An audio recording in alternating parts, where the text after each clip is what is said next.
All right, welcome back to class, everybody. We are in the middle of the week on week 2 of the semester. We're roughly 6, maybe 9% of the way through the semester now. So we're crazy. We're already close to the 10% mark. Things are moving right along. We're gonna jump into talking about a little bit about the course expectations, but more importantly, I'm going to reinforce a couple of those, and then I'm going to go ahead and jump into some career exploration. I find that it's important to talk about career exploration on the front end of the semester because I want to paint the picture for opportunity for you all, and I'll talk a little bit more about that. We're going to go down the hallway, and we're going to do a small activity related to that culinary and food service career pathway poster that's at the end of the hallway. So we'll be doing that a little bit later here. So here we're going to do career exploration, and I'm going to reinforce a couple quick expectations. Everybody should be registered in Ruby because we did the orientation quiz. Thank you for double checking your scores in Google Classroom and making sure they're all active. Making sure we don't have a 0 right now for the first assignment is important because I'm inputting those grades into Google Classroom. A reminder, is anybody here that was not present when I handed out the passes? Okay, we got a couple, right? So put your name at the top if you can. These are the passes you have for the rest of the semester. Put your name at the top and keep them. You want to keep those in hand, all right? Because you have 6 opportunities that you can leave the room. And then after that, no more departures from the room for the remainder of the semester. So you want to keep those in a convenient, close location if you need to use the restroom. Okay, so talking about career, one of the things that I wanted to make mention of is this video that I'm going to show you. I'm going to turn the lights down, and I'm going to go ahead and just have you breathe in the video, all right? We're not on Chromebooks. We're not doing anything except just taking in the video, and I want you to sort of just develop an understanding of what the video is trying to message to you and come up with one word in your mind that describes what you see in the video, okay? And then I'm going to go ahead and have you all share out after, and we'll continue the conversation. So here we go.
Okay. So what I want to do now is just talk briefly. Um, Give me some words. Just shout them out to me. What words resonated with you as you watched that?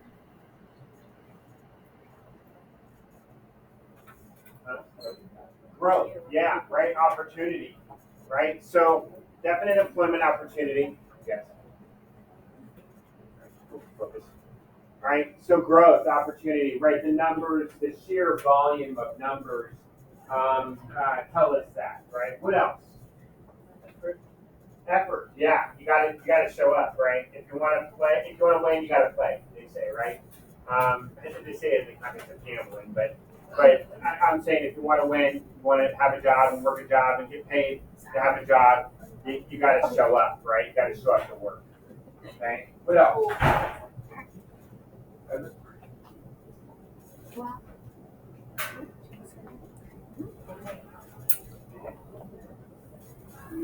One word to describe.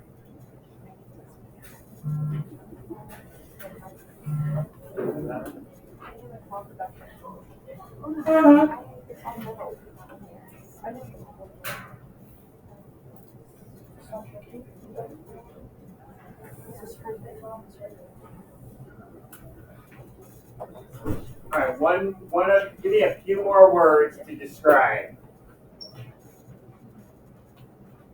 Yeah, they're giving everybody a shout out here. Ah, a few more words. Let me see, you guys. Okay, you got it. Sir, yeah, right, good one. Okay, so one of the things I always say in our business, if you don't like serving people, and I know there's not everybody's wired to serve somebody else, um, but I think it's a good selfless act to be able to think about others before ourselves. But if you don't have aptitude and patience for serving other people and caring for other people, probably right this business is not the business for you, right? You might be able to be in the back of the house, but definitely not in the front of the house, right? So yeah, service for sure. Give me a few more. Give me something.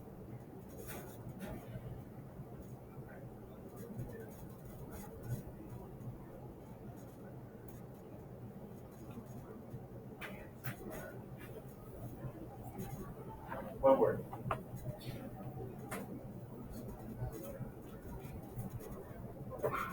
All right, people. People caring for people. One of the things that I find, and they demonstrated it in the video, is that when there's crisis, right, there's always a need for food. When I think about 9/11, when it happened, Manhattan was a wreck, right? Manhattan was just an absolute wreck. I mean, not only from a position of the disaster that happened on the ground there, but emotionally. And what was needed was just food, sustenance to service the first responders and all the people that were impacted. So Danielle Ballou and a number of other premium, like high-end chefs in Manhattan just got together, and there was, just video footage of them just putting together thousands of box lunches to go out for people that just needed support. Jose Andres, one of the most renowned chefs in the world, now as a nonprofit, and and I'm drawing a blank to the name of the nonprofit, but they're every time there's a hurricane, a disaster, tornado, they're on the ground, boots on the ground, chefs getting together with restaurants and food distributors, trying to get massive quantities of food prepared and served. They're in the Gaza Strip right now, 5 people in his nonprofit died. Their vehicle was bombed by mistake, I think, in the Gaza Strip. And so just devastating. That happened a couple months back. But yeah, we show up with food when there's need. Our industry does. So that people focus for sure. Somebody give me one more term. How about station 1? What do you guys got? Inspirational.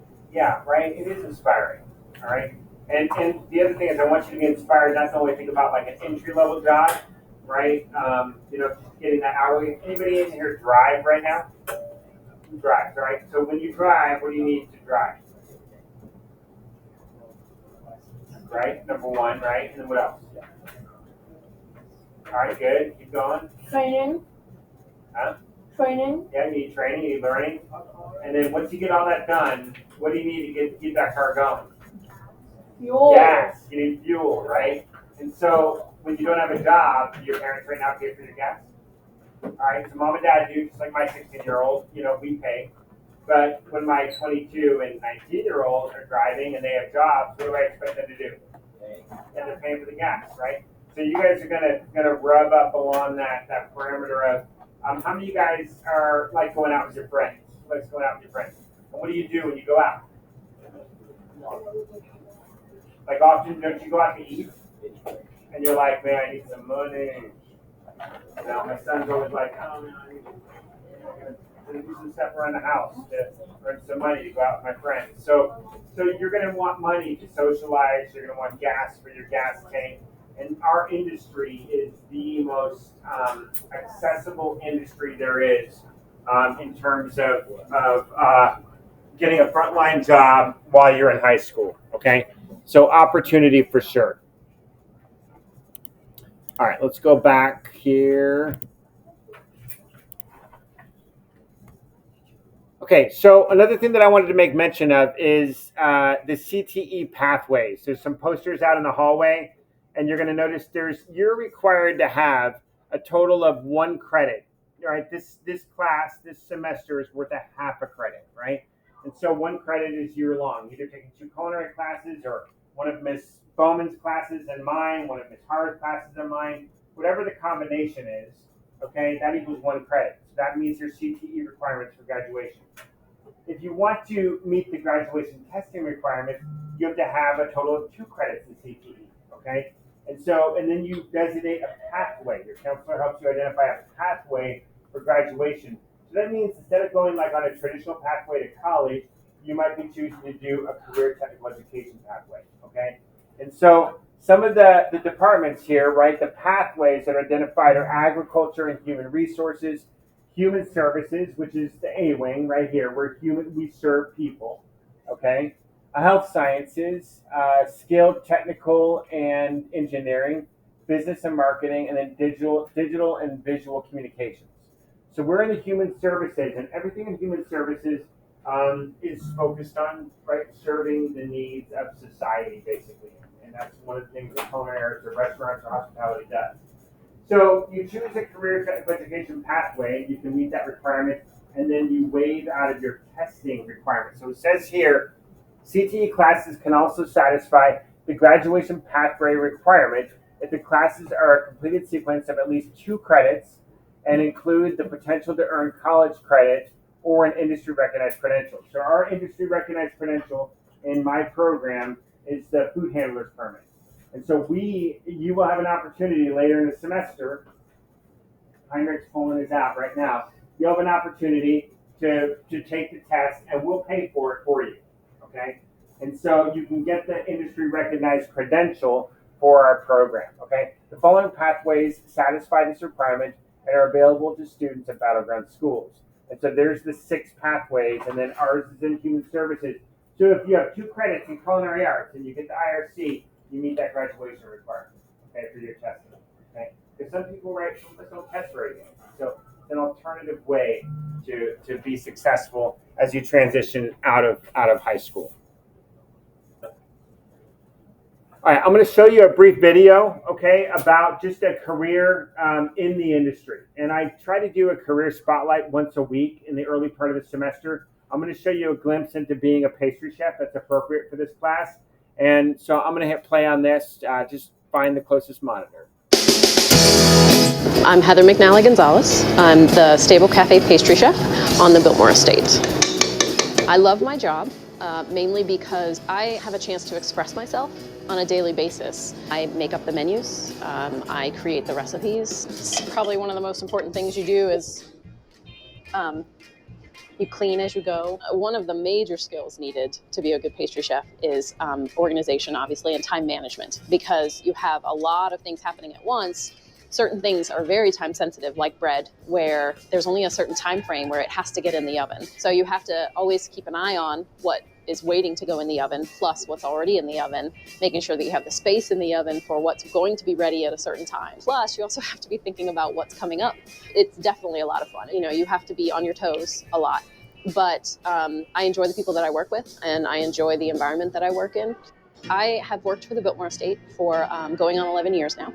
We have 5 different restaurants on the estate, plus other food and beverage outlets on top of that, and each one is very different in their identity. I love working for Biltmore. They take care of their employees. It's very family-oriented. I love the variety that my job gives me on a daily basis. Tonight we have a party for 33 people. So I'm doing pumpkin creme brulee, and then I'm going to do maple glazed cookies to go with it. Some very important qualities that someone would need to have to be successful, especially at Biltmore, would be work ethic, a great attitude, an open mind, some really good people skills. I actually have a culinary education, which is different from pastry. When I got out of school, you actually have to do an externship, and I actually begged to stay in the pastry department. I never looked back. I would strongly recommend going to culinary or pastry school for if you would like to get into the industry. First of all, it gets you in the door. When we hire our cooks and pastry cooks, we look to the externs that we have first, because they already have the education behind them. We already know how they work. So it's a huge in to do that. When you first start out, it's much more about learning your skills, honing your skills, making sure that you're becoming faster at what you're doing, more accurate at what you're doing. And then as you progress over the years, then you start moving up into more supervisory and management positions. A typical pastry chef does work more early in the morning. The busiest day that we have here is on a Saturday when everybody else is off. So a lot of times you're working when other people are playing. So that's definitely something that you have to accept if you're going to be going into this field. At the same time, you're giving people these memories that they have, that they're spending these special days with you, their weddings and their birthdays and things like that. So you're contributing to people's happy memories. You just have to have yours on different days.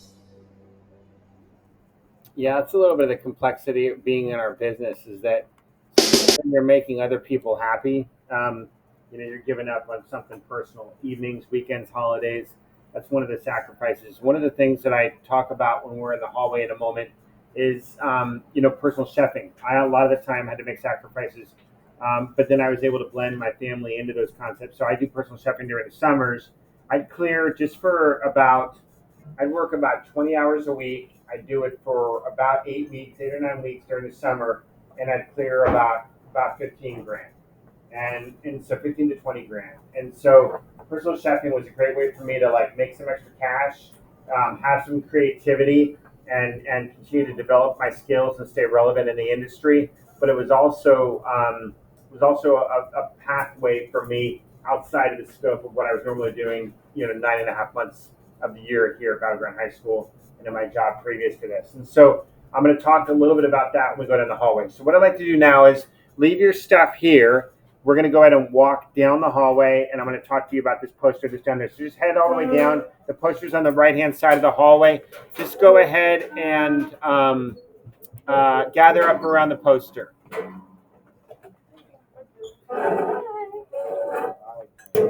Okay, all right, so we went down, we looked at the poster, we've identified some positions that you might want to take if you were limited just to this industry. So I want you to go around. Just tell me, what would you like to do? You didn't follow directions. Okay, head back down the hallway, look at the poster. Matthew, what you got?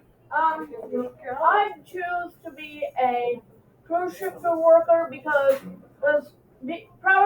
mostly because the pay would probably be pretty nice and you get a lot of perks. Sometimes you might be able to live on the cruise ship. Like a lot of the workers live on the cruise ship, They and do. you get a lot of free stuff on the cruise ship. Yeah, all right. So let me talk about that for a second. So you go out on a cruise ship. What's one of the benefits of being on a cruise ship? If you're looking to save a lot of money and you're not going to port on a regular basis, you're working hard. You work a lot of hours on the cruise ship, but at the same time, are we out at 45, you guys? Yeah, we're at 40. All right. At the same time, you're banking money, okay? And you might be there just for a season, okay?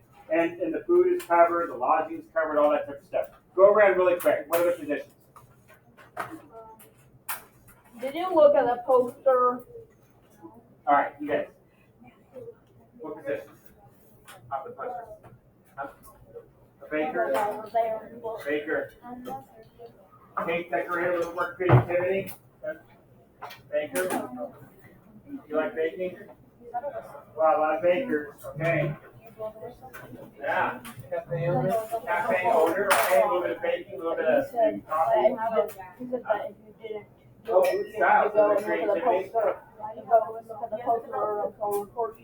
Oh, you go bakery. Okay, so ownership. Baking. Baking. Cruise ship. Okay, liking that. Baking, okay. Bakery owner, event planner, getting into event planning, catering. Bakery owner. Cake designer, okay. A lot of creativity, some ownership, okay, some entry level, some advanced. So that's just a portal into what the opportunities are in the industry. The bell's going to ring within the next minute. Have a good afternoon.